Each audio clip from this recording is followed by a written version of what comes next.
It's Tuesday, April 6, 2010, with Yumiko Saito.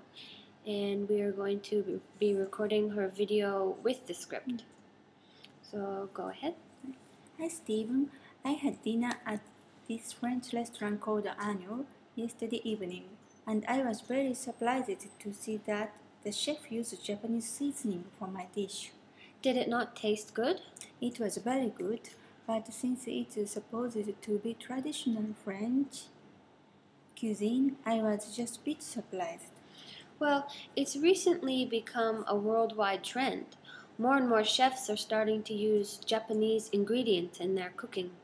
Oh really?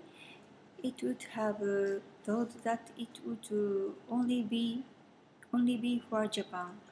Why do you suppose that is? Well, as people are becoming more conscious about their health, chefs around the world are always trying to think of new ways to make their cuisine taste lighter without compromising the taste. I see. And do you think Japanese ingredients are a good way to achieve that? Yes, Japanese food has always been very tasty and good for your health. I think this trend will increase more and more as the years pass.